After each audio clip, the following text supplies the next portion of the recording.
Balma wani kle awni su abe yoro anga foli bawe amumbe RP Media lajɛ bi an balma mɔgɔ naani selama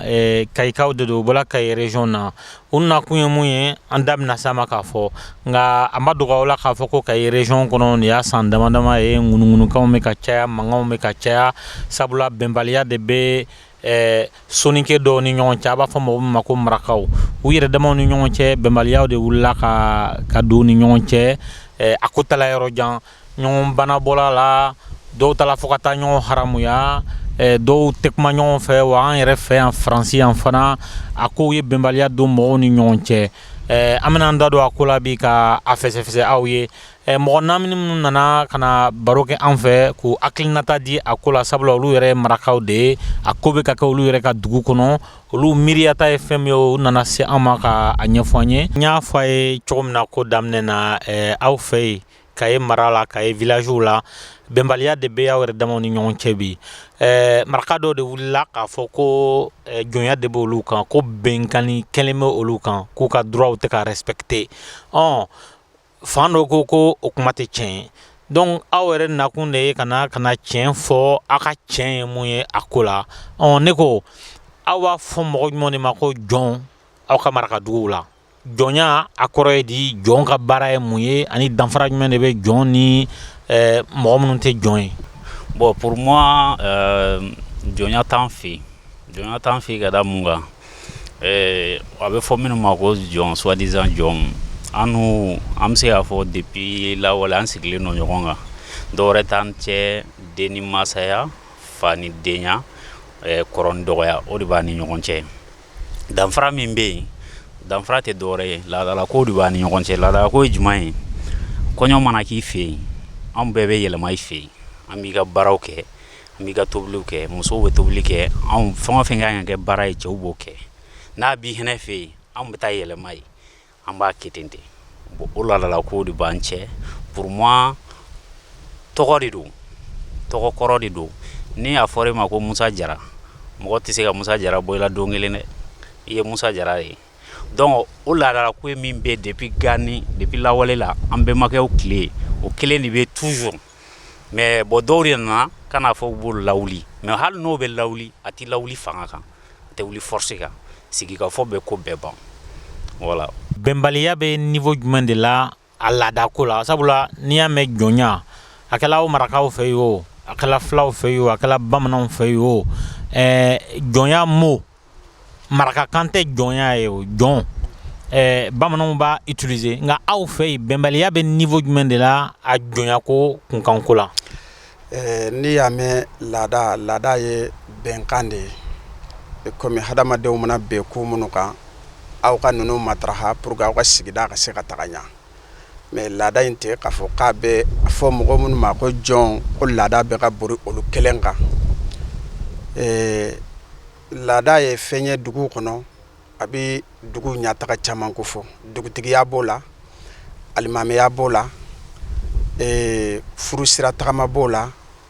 saya sira kasara mana na o b'o la bon o laada de bɛ a bɛ fɔ mɔgɔ minnu ma ko jɔn olu b'an ni ɲɔgɔn tɛ i komi Sise bɔra k'a fɔ cogo min ni kunko y'u sɔrɔ anw de bɛ t'olu dɛmɛ ni kunko y'u sɔrɔ o fana bɛ na an dɛmɛ mais k'a fɔ karita surtout kɛrɛnkɛrɛnnenya Kayi surtout kɛrɛnkɛrɛnnenya karita an bɛ se k'a fɔ jɔnya misikara jarati tɛ voilà bon bɛnbaliya mun bɛ yen sisan bɛnbaliya yɔrɔ ye komi bɛnbaliya bɔra diaspora la yan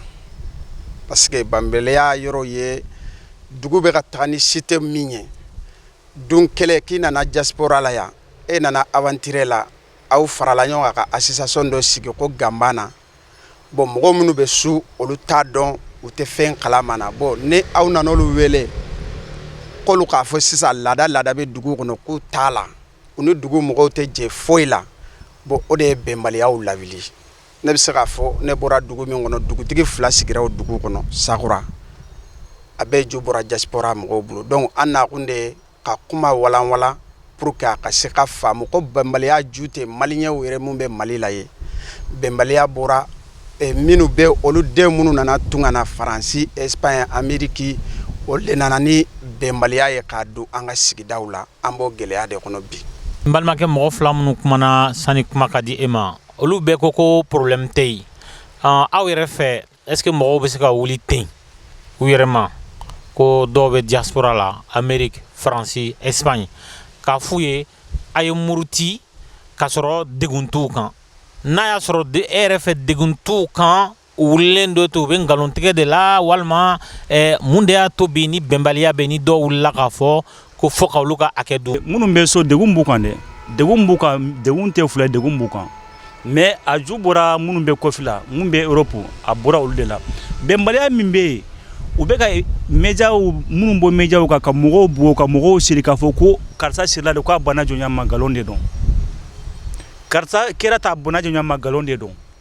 ni y'i to Faransi ya k'an ka alimamiw nani k'an ka dugutigiw nani k'an faw nani k'an baw nani n'i sera an fɛ dugu kɔnɔ ye an b'i wele k'i ɲininka n'i seginna ka dɔrɔn an b'i bugɔ i ni min ka kan o bɛ da i kan o ni ɲɛ jɔnya o tɛ kelen ye dɛ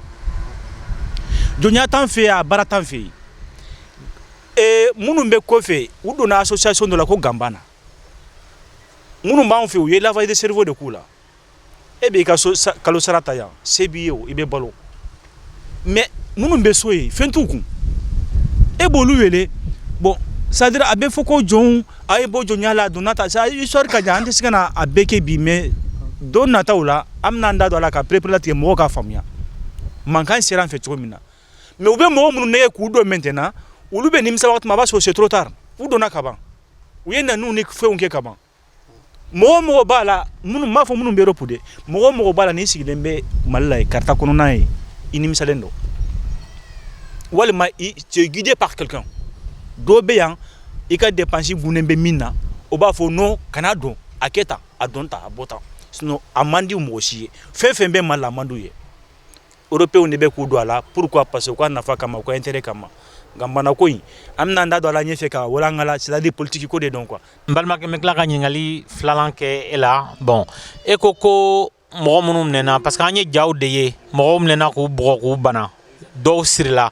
n yɛrɛ y'a mɛn dɔw sirila ka moto katakatani k'a tigi sirala k'a kɛ ka dugu munumunu k'a yira mɔgɔw la k'a fɔ ko nin ye jɔn de y'a bana jɔnya ma wa an filɛ ka nin de k'a la k'a puni bon e ko mɔgɔ minnu minɛna k'u siri mɔgɔ minnu minɛna k'u bugɔ jama na ko u y'u to yan de k'a ka alimamiw neni k'a ka mɔgɔkɔrɔbaw neni mɔgɔ minnu dun ja yira na k'a fɔla ko u bugɔla walima u sirila u ye yenkaw de yankaw tɛ an ma yanka kelenya la an ye mɔgɔ ye k'a minɛna ka jogi ni jɔnyako kuma na a bɛɛ ye aw ka village sigidenw de ye donc est ce que aw tɛ k'aw ka tiɲɛ de fɔ mun ni tiɲɛ yɛrɛ différentlen don u b'a fɔ ko maraka an k'o kuma bɔ a la pewu karita kɔnɔ siya bɛɛ bɛ yen maraka bɛ yen kagolo bɛ yen masasi bɛ yen bamanan bɛ yen wa a bɛ nin bɛɛ kan o ye kelen ye filanan mɔgɔw bɔra Faransi ka taa an fɛ an y'u minɛ k'u siri k'u bugɔ a média bɛ yen i ye min fɔ ka taa nin kɔnɔ o kɛra kingi de o mana yan mais o kɛra kingi de n bɛna a di nin ma parce que nin de y'o kursigi bon o kɔnɔ o mana yan o ye kingiranka de o y'a ka naniw fɔ k'a to yen de donc i bɛ yen n'i y'an ka dugutigiw nani ka alimamiw nani k'an dɔgɔya k'an ye kafiriw ye an bɛ tan an b'i wele dugutigi bulon kɔnɔ k'i ɲininka est ce que tiɲɛ de don ou bien nkalon de don n'i seginn'a kan k'a yira k'i ye fɛn ye an b'i minɛ i ni min ka kan o bɛ da i kan mais yan ka bugɔra minnu fana sigilen bɛ yen fɛ olu fana bugɔra mais k'a fɔ ko minnu bɛ yen fɛ o dɔrɔn de bugɔ non o tɛ dɛ hali mɔgɔ minnu taara contrat la n'i y'an nani an ka duguw kɔnɔ an b'i minɛ k'i bugɔ. kuma bɛ ka évoluer donc an bɛ se ka bɛn fɛn min kan sisan o kɔrɔ de ye ko ni mɔgɔ minnu bɛ jɔnya la jɔnya kɛla esclavage moderne ye ou pas a bɛ fɔ mɔgɔ minnu ma jɔn ni bɛnbaliya dɔ la ni ɲɔgɔn cɛ a correction ye mun ye k'i minɛ k'i ci ok ni mun ye nɛni kɛ n'i y'an wele k'an ka dugutigiw n b'o yɔrɔ rectifier dɔrɔn i bɛ yafa n ma jɔnya t'an fɛ yen an ka laada minnu bɛ yen n'a b'i fɛ n bɛ taa kɛ n'a bɛ n fɛ i bɛ n'a kɛ ni e min ko i t'o la an ka problème fosi t'o la i bɛ b'o la problème t'o la an mago t'o la mais ni i ma a t'o la sisan i y'i to Faransi yan yɔrɔ o yɔrɔ ka tila k'an wele k'an nani k'a fɔ k'an bɛ kafiriya de la an ka dugutigiw bɛ nani an ka alimamiw bɛ nani n'i nana an bɛ wele k'i ɲininka dɛ n'i seginna o kuma kelen kan i ni min ka kan o bɛ da i kan mais k'a fɔ ko jɔnya bɛ jɔnya tɛ yen dɛ. Bon n balimakɛ yan an bɛ tila ka na ni kuma ye e min ma kuma fɔlɔ est ce que a bɛ bɛn an bɛ Mali la Mali ye république de ye loi de bɛ yen constitution de bɛ yen est ce que a bɛ bɛn ani mɔgɔ ma bɛn dɔ y'i nɛni dɔ ko minɛ k'o ci fo ka taa bana bɔ a la est ce que o bɛ dugumɔgɔw kala ɲɔgɔn na walima a b'u fara ɲɔgɔn na est ce que aw yɛrɛ fɛ a bɛ bɛn sabula ni don dɔ n'aw fana ye fɛn fɔ dɔ ma n'o ma bɛn o tigi ma o tigi fana kana don aw tu la k'aw minɛ ka taa n'o ye ka bulon na ka taa aw fana ci donc ɲininkali ye mun ye est ce que aw filɛ ka o mun kɛ o bɛ ka na ni bɛn de ye walima a bɛ na ni farali de ye. yɔrɔ min fɔ ouais an bɛ sariya jamana de la mɔgɔ man ka mɔgɔ bugɔ hali ni ye mɔgɔ nɛni i man k'a tigi bugɔ k'a sɔrɔ i ma taa n'a ye fanga fɛ ne min filɛ an ka village la a kɛra yen bon an bɛ ala tanu parce que an ka maires bi na fɔlɔ u b'a fɔ marakaw kalannen tɛ an ka maires u ye droit kalan maintenant sensibilisation bɛ ka na petit à petit diɲɛnatigɛ ko ko b'a la a bɛ changer petit à petit fɔlɔ u tun b'an ka mɔgɔw piéger parce que u ka mɔgɔw bɛ yen u b'u wele a ye nin fɔ parce que ni ye komi fɛn y'a fɔ cogoya min na an ka gendarme bɛ yɔrɔ min na n'an ka dugu cɛ jɛma n'an ka yɔrɔ c'est 45 km donc i tɛ se k'a fɔ ko don o don mɔgɔw y'i nɛni i b'a ta ka taa n'a ye fɔ gendarme fɛ mais maires bɛ olu ka sɔrɔ an na maire ye c'est police de la justice de la commune ni ko kɛra an bɛ wuli ka se maires ma donc mais hadamadenw jama mana caya mɔgɔw hakilina mɔgɔw dusu tɛ kelen mɔgɔw hakilinata tɛ kelen sinon an yɛrɛ y'u sensibiliser u kan'u bugɔ parce que u ka mɔgɔ minnu bɛ extérieur la olu de b'a fɔ aw y'u provoquer n'aw provoquer mɔgɔ b'u la o dɔw dusu ka bɔ aw bugɔ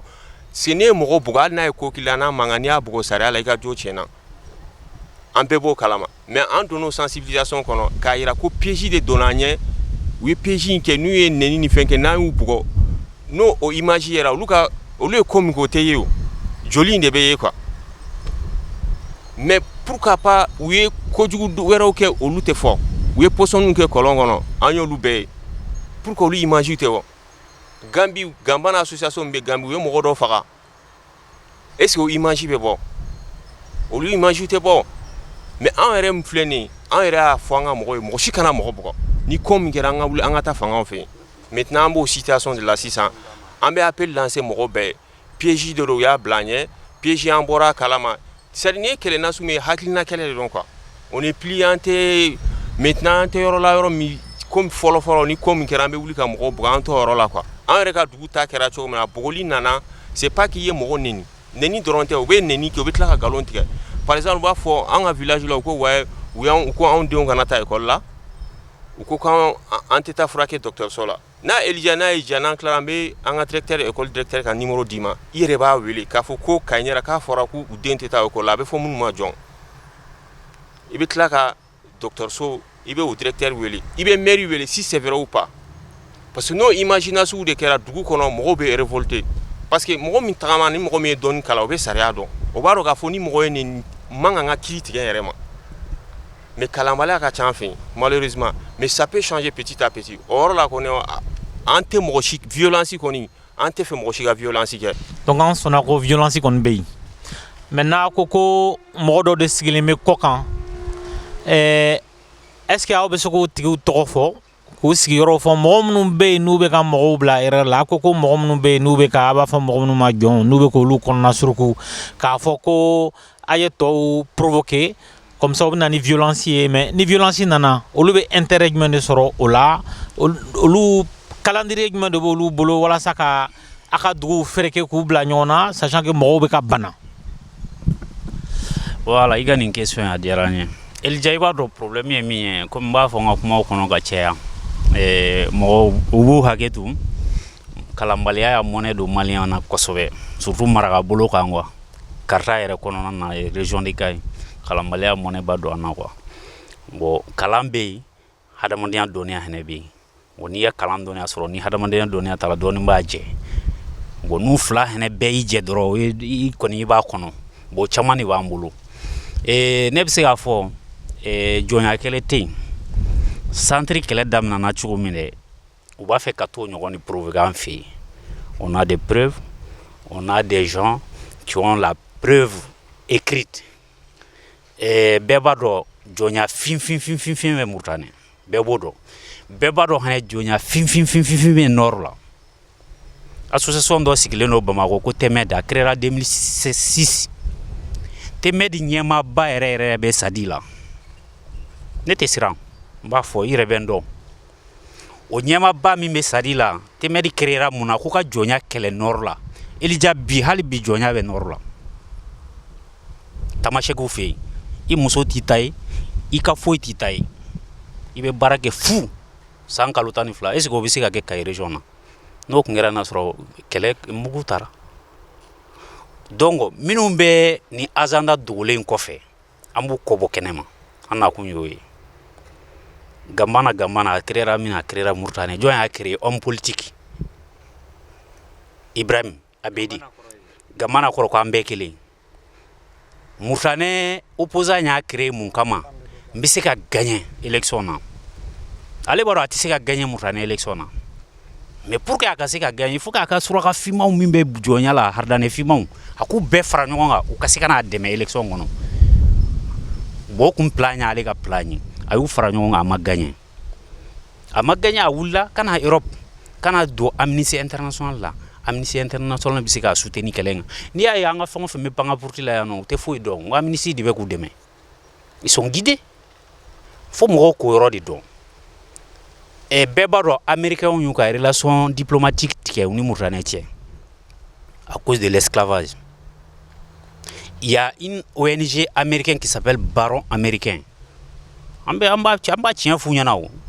minnu bɛ pan ka porte la yan nɔ caman bɛ yen u tɛ fɛn kalama Gambana ko yɛrɛ la fɔlɔ.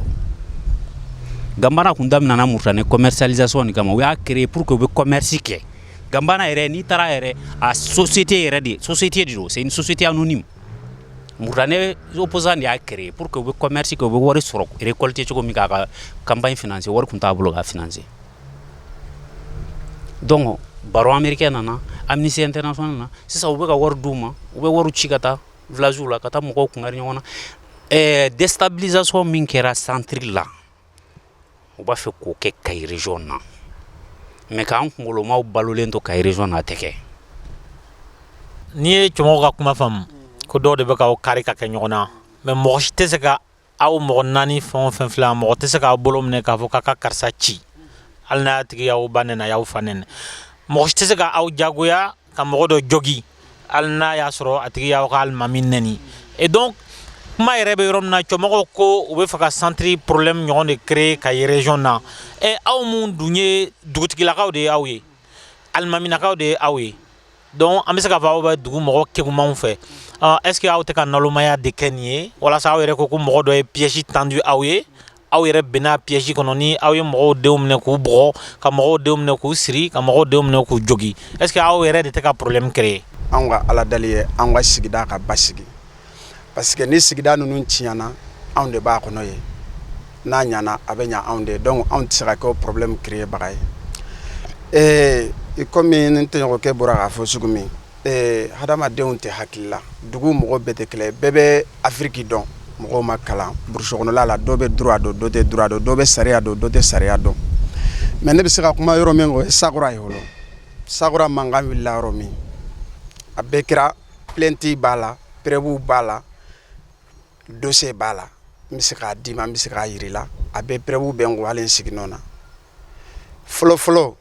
o sin yɛrɛ mɔgɔ gosi ma kɛ mɔgɔw ye gasi ta a bɛ fɔ minnu ma Gambana ka gasi san ka bɔ Espagne ka taga d'a ma don dɔ ne yɛrɛ ka mobili bɛ ka taga mɔkɛ bila dugutigi la denmisɛnninw cɛlen b'a quoi a bɔra su fɛ ka gasi fewu la mɔgɔ 11 banana musokɔnɔma 2 tun b'a la musokɔnɔma 2 tun b'a la k'u ta ka taga Tuguto dɔgɔtɔrɔ la après an ka taa plainte kɛ Tuguto u ka taa ye Tuguto juge an b'a fɔ baara in na a y'a dilan sugu min an yɛrɛ ni Ala b'a dɔn a tun t'a fɛ sigida in mankan ka don a kɔnɔ donc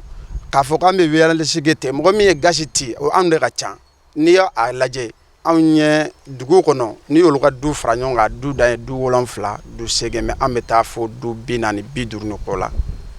ou bien du 70 yɛrɛ donc n'i y'a ye o mɔgɔ bɛ wele ka gasi ta ka ci e ka mɔgɔ la denmisɛnnin a don su denmisɛnnin min banana ne yɛrɛ tun bɛ a bɛ denmisɛnnin 5 6 bɔ musokɔnɔma 2 tun dara don mais mɔgɔ ma gosi an tagara sariya bara u ye na k'a la fana a don ne sigilen kɛnɛ kan maire bɛɛ an ye maire wele maire nana u ye na k'a la ko tiɲɛna k'olu ma gasi tɛ maire n'ale ko bon n'aw ye gasi labɔ an tɛna taga fanga la parce que an b'a kɛ balimaku ye mais n'aw k'aw tɛ o bɛna kɛlɛ juguya parce que ni dugudenw fana hitinana sa a bɛna kɛ problème u sɔrɔla ka taa gasi ta ka na ko vraiment k'ale de y'a ci ko gasi filɛ k'a minɛ a bolo a photo bɛ yen a preuve bɛ yen a kɛra an sigilen ɲɛna mais an ma gosili kɛ dɛ an y'a passé justice ka bolo kan bon o ka bɔ yen u b'a fɔ mankan kɛra Sakura mankan filanan nana juma na o nana sɔrɔ ka poisson kɛ dugu bɛɛ mini kɔlɔn kɔnɔ mais ye mɔgɔ kelen gosi ani mɔgɔ min bɛ poisson kɛ dugu bɛɛ mini kɔlɔn kɔnɔ o kɔni b'a fɛ ka dugu bɛɛ faga ni dugumɔgɔw y'o sɔrɔ u ka mun kɛ mais o dugumɔgɔw m'a gosi ten poisson kɛlen kɔlɔn kɔnɔ ani plainte de b'a la preuve de b'a la an bɛ ka kuma mun fɔ sɛbɛnw de tagara auteur de tagara poisson kɛlen kɔlɔn kɔnɔ muso de tun bɛ yen ko karisa ko kana nin kɛ ko mɔgɔw mini ji kɔlɔ k'i bɛ poisson kɔ kɔnɔ donc muso ko a bɛ bidon min na a ye bere kɛ k'o gosi k'o bulu kari donc muso de nana fɔ cɛ min ye n ka surun musow kuretɛw bɔra ka taga a y'a kɛ dɔrɔn a tagar'u ka du kɔnɔ ni kɔlɔn man jan bon cɛw tagalen ani musow cɛ nani baratu musow ni luda tɛ o y'a sɔrɔ an ye sensibilisation kɛ ko mɔgɔ si kana don mɔgɔ ka du kɔnɔ parce que kɛlɛ de don ni donna mɔgɔ ka du kɔnɔ o ye violence domicile ye donc o bɛna ju bɔ an bolo donc cɛ tagari don musow ni duda tɛ pour que mɔgɔ kana don du kɔnɔ donc min ye poisson kɛ kɔlɔn kɔnɔ o fa bɔra kɔfɛ ni bɛrɛ k'a da cɛ quoi photo bɛ a preuve bɛ a ka cɛ jogin k'a bɔ k'a bin o mɔgɔ kelen kɔrɔkɛ tagara k'a bɛ intervention kɛ u y'o blessé donc dugu jeunesse a don ne bɛ Kayi n tagalen dɔ progrès bara an tagalen dɔ ka taa kangarimadaw kɛ min bɛ sigida la pour que an ka sigi bɛ se ka to a nɔ la n'a tiɲɛna a bɛ tiɲɛ an dɔ ye n'a ɲɛna a bɛ ɲɛ anw de donc dugu denmisɛnninw de wulila o la n'i y'o ɲɔgɔn kɛ mɔgɔ la mais est ce que o ni jɔnku ye kelen bon n'i y'o ɲɔgɔn kɛ mɔgɔ la dugu denmisɛnninw wulila ka taa ko bon ko nin ye fɛn min ye a tɛ ɲɛ o y'a sɔrɔ an y'u wele k'u kana kɔrɔfɔ la pour que an ka sigi ka kuma sigi min tun b'a ni ɲɔgɔn tɛ san 200 300 ka to a nɔ la u ko k'u t'o la parce que ci bilar'u ma ko non k'olu ka dugutigi b'u bolo u ye dugutigi 2 sigi an ka dugu kɔnɔ ne mun filɛ ne ye dugu den de ye mais ne tɛ dugutigiya kɛ parce que mun na mun b'o kɛ u bɛ yen n faw bɛ yen n'a fɔra laada ka ca dɛ ne fa dɔ bɛ yen sisan ne n'a bɛɛ ye bunda kelen ye mais ne fa de dɔn ne ka kura ye hali ne b'a sɔrɔ den ye a bɛ dugutigiya kɛ ka ne to yen o ye laada dɔ ye voilà parce que o ye laada dɔ ye donc filanan o gosili nana an ka mɔgɔw fana donn'u kan ka taga sisan komi aw tɛ sɔn dugutigi ka weleli ma aw dun bɛ ka nin baara min kɛ dugu kɔnɔ a bɛ na ni dugu ci ye poisson kɛra kɔlɔn kɔnɔ ci bilara aw ma k'aw kana denmisɛnninw fana wulila o la ka t'u minɛ ka na dugutigi la k'a na an ka kuma ni mun k'a b'a yɛrɛ dɛfa ni jama mun ka ca u b'o minɛ u kɔni y'u minɛ diyagoya la ka na dugutigi la u ma mɔgɔ gosi u ma mɔgɔ blessé sebe tagalenw anw ka mɔgɔw min blesselen yɛrɛ mɔgɔ 3 mɔgɔ 4 mais ka ca mɔgɔ min ye siɲɛ 20 mais ni o ye ka mɔgɔ 3 4 blessé e ma hali mɔgɔ 1 jogo la i ma mɔgɔ faga o la i ma mɔgɔ bila danse la i ma mɔgɔ kiri o ye hakili ka baara de o de kosɔn an ka député tagalen ko hɔrɔnw ka fɔ yan'o ka kɛ u ka mɔgɔ dɔ tagara an ye plainte k'a la o cɛnin yɛrɛ tun tɛ dugu kɔnɔ ka taa an ka denmisɛnnin npogotiginin san 3 ka taa a minɛ o y'a sɔrɔ mankan wililen an ye prison da parce que kɛlɛ nana ka na gɛlɛya an ko sisan nin b'a la bon an ka janto ɲɔgɔn na donc an ka ɲɔgɔn invité fɔlɔ parce que juguman kɛ kana na o wagati an tɛ du ɲɔgɔn ka so bɛɛ ta ye dugu ye place publique libéré non mais ni nin kɛlɛ sugu nana burusi kɔnɔ a bɛ hɔrɔn a bɛ jɔn kan yɔrɔw bɛ limité aw ni ɲɔgɔn tɛla la donc yɔrɔw limitelen an ka npogotiginin dɔ bɛ yen 3 ans u ka gamana den dɔ tagara o minɛ ka du kabatu kɔnɔ parce que o y'a sɔrɔ u ye bɔli dɔ ta an ye plainte k'a la an bɛ kuma ma hɔ ka hɔ an b'a fɔ n kun fɛ o tɛ dɛ k'o ka ɲi ka mɔgɔ kantigɛ a la an bɛ enquête de la dugu fana tɛ ten parce que polisi tɛ sandarmu tɛ yen ni ko nana de ni an ka urgence de olu bɛ na mais anw sandarmu bɛ na ka bɔ yɔrɔ min o ni an ka dugu ye kilo 200 de mais n'i y'a ye dugu bɛ ka lakanda n ko jeunesse ni enquêteurs ani laadalamɔgɔw ani mɔgɔw minnu b'a fɛ ka dugu kɔlɔsi o mɔgɔw de fana bɛ ta kama sariya n'a pouvoir b'u bolo olu ka enquêtew de bɛ na ni nin bɛɛ ye donc an nana dɔn sisan u b'a fɛ ka denmisɛnnin minɛ k'a fɔ k'u bɛna a kantigɛ boli la donc o jateminɛw kɛra an ye intérêtw kɛ mais an ma kisi u ye denmisɛnnin minɛ ka don tu la muso dɔ de tagara sɔrɔ u bolo kaba tu kɔnɔ o y'a sɔrɔ kabako wagati de don u 2 de don u ye kelen minɛ kelen jɔlen tura min jɔlen tura muso in nana tanbo la ka taa ci dɔ la a sagira ka n'o sɔrɔ yen ko i bɛ ka min kɔnɔ yan ko karisa de bɛ karisa bulu tu la n jɔlen k'a kɔnɔ o ko mais o bɛ se ka kɛ sugu jɔ kɛlɛ bɛ ne tɛ e tɛ don ne ka du kɔnɔ ne tɛ don e ka du kɔnɔ i tɛ dumuni kɛ mara n tɛ dumuni kɛ i tɛ sin ka mɔgɔ ma n tɛ se ka mɔgɔ ma ne den ɲɛko e bolo to kɔnɔ kaba tu la donc an tagara plainte kɛ a dossier bɛ yen mais an ma gosili kɛ an ma nɔni kɛ donc k'a fɔ fɛn bɛɛ tɛ gosili ye kuma tɔw bɛ ɲɛfɛ. Bon kuma mɛnna a mɔgɔ naani ka kuma fɛ an y'a faamu k'a fɔ ko bɔnbaliya bɛ yen wa a ko taala yɔrɔ jan an dun bɔla depuis 2012 coup d'état kɛla Mali la MNLA nana farali bɛ ka don Mali la bon ni ma fili n delila kɛ cɛmɔgɔ ye manifestation na aw tɔ saba an kun t'aw dɔn nka n'i ye manifestation na k'a fɔ Mali indivisible je pense que aw mɔgɔ saba minnu fana sigilen bɛ n'aw ɲininkala Nord ko kɛlɛ la a b'a fɔ ko Mali ka kɛ kelen pe ye aw dun waleya min bɛ ka k'aw ka dugu kɔnɔ bi nin y'o contraire de ye nin y'o ka Mali fara de ye c'est à dire que aw bɛ ka kuma fɔ hakilinima b'a faamu k'a fɔ ko taala yɔrɔ jan ka tɛmɛ nin bɛɛ kan bi farali yɛrɛ yɛrɛ de b'aw ni ɲɔgɔn cɛ komi n'a fɔla ko i kalanna o i ma kalan ni kɔni yalala i bɛ ko dɔn aw filɛ Paris aw si ma sɔrɔ yan hali ni aw ɲɛda ye b'a dɔn ko aw ye mɔgɔ bɔ yɔrɔ janw de ye aw ka yala bɛ se ka hakilinata jumɛn de di aw ma ka solution proposer walasa ni bɛnbaliya n'a ka segin kɔ aw kun bɛ cogo min na fɔlɔ non an ma daminɛ cɛ dɔ la kuma ma ɲi mɔgɔ kelen da. Eli Jega o question diyara n ye n'i y'a ye bi an sera yan parce que i bɛ ka fɛn dɔ fana fɔ moi je suis pas d'accord avec toi aussi parce que on dirait que i bɛ k'a yira k'a fɔ nous on est en train de an bɛ ka violence kɛ ou bien an bɛ ka mɔgɔw bila u ka violence kɛ non c'est pas ça hali Faransi min filɛ yan violence bɛ kɛ yan mɔgɔ faga bɛ kɛ yan n'i y'a ye an sera yan bi an fana tɛ fɛ an fana ka fanga kɛ i b'a fɔ ko Nord cogo an bɛ fɛ Mali ka stabiliser n nakun de ye ka n'a ɲɛfɔ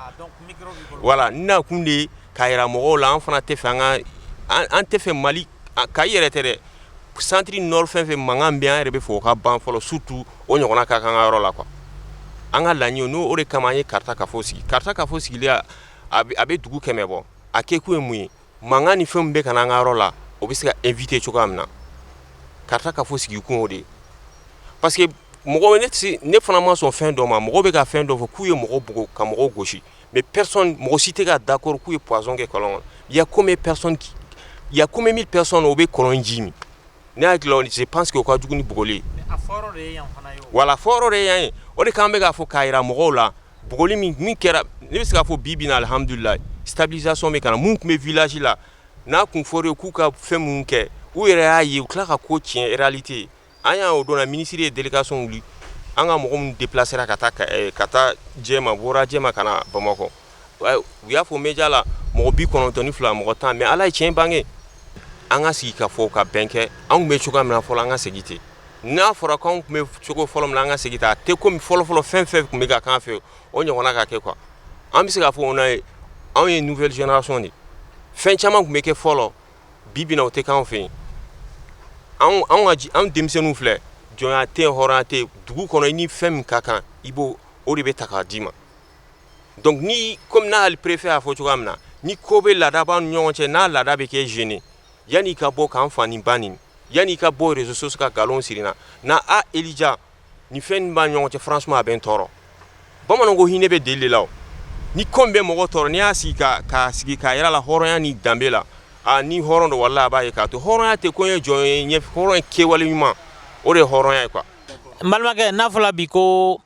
Kayi région bɛɛ kuntigiya tala ka di e ma k'i ka na ni solution ye e bɛ se ka jɛn mun de kɔ walasa bɛn ka na kun bɛ cogo min na ka kɔrɔ. N'i y'a fɔ ko n'i ye ne kɛ Kayi réseau ɲɛmɔgɔ ye bi bi in na mankan in bɛ ban pewu pewu pewu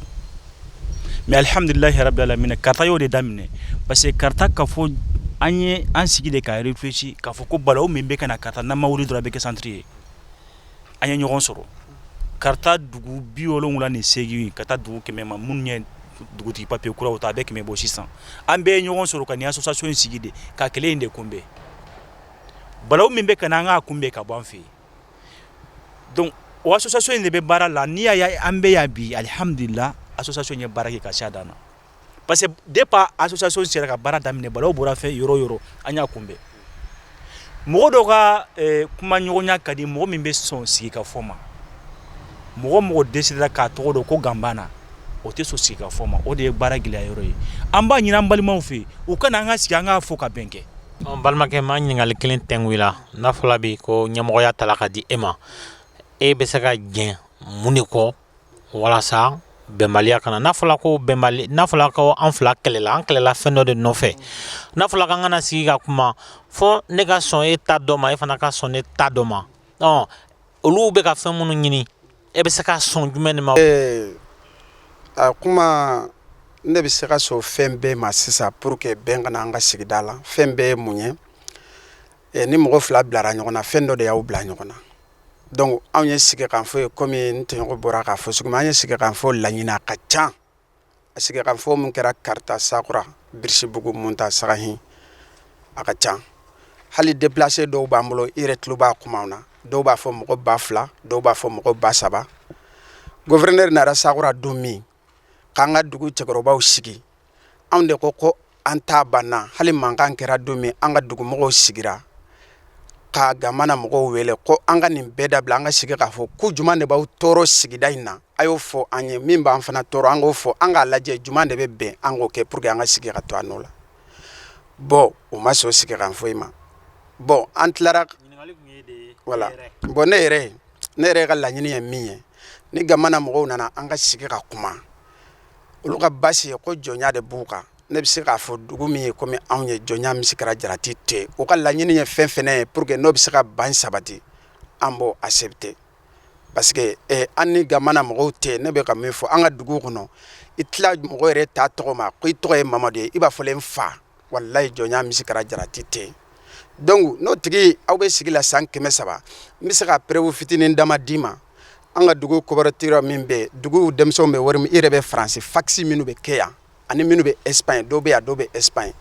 Espagne ta jɔn mɔgɔ 2 ani hɔrɔn 1 a wari kalifal'olu de la wari bɛ kalifa mɔgɔ la dugu kɔnɔ i ka baara k'a la mɔgɔ min ye dugu danna mɔgɔ ye donc an ka danna mɔgɔw de don faransi ta yan o fana tun bɛ jɔn de bolo an ka dugu kɔnɔ duw bɛ yen hɔrɔnw bɛ taa du mɔgɔ 300 jate mais jɔn a bɛ fɔ minnu ma ko jɔn o bɛ taa mɔgɔ 50 la hɔrɔn ye mɔgɔ 250 ye mais a bɛ fɔ minnu ma ko jɔn o de ye dutigi ye parce que o kɔrɔ ye mun ye ko an ye balimamaa ye holo de u tun ye jɔn ye a tɔgɔ bɛ yen mais a kɛwale tɛ yen donc ni anw nana an bɛ ɲɔgɔn kungo kɛ ne yɛrɛ min filɛ ne daga wuli terikɛw ye jɔnw ye ni kungo wulila k'a fɔ nin ye ne sɔrɔ olu de bɛ participer n'u fana problème y'o sɔrɔ ne de bɛ participer donc o ye balimaya de ye o an tɛ se k'a fɔ la tugun ko tigi kana ne ma ko an ka sigi ka kuma fɛn dɔw la ko ne k'an bɔ o ma o tɛ se ka kɛ o mais a taara ni violence min ye hali marifa minana an ka Gamana mɔgɔw bolo marifa 2 a bɛɛ photo bɛ yan donc komi an tɛ jigi u la parce que u t'a dɔn ni mɔgɔ donna fɛn dɔ kɔnɔ ka sɔrɔ i t'a dɔn baara ka gɛlɛn donc ne ka kuma lasurunya na n bɛna kuma lasurunya komi pressele sigi kan fɔ in u kana an ka sigi ka kuma u bɛ k'a fɔ média la ko an y'u gɛn a preuve bɛ a témoin bɛ anw de wulila ka t'u nɔfɛ Manbiri devant des gouverneurs députés an ni an ka maires ne yɛrɛ b'a délégation na vidéo bɛ yan devant des gouverneurs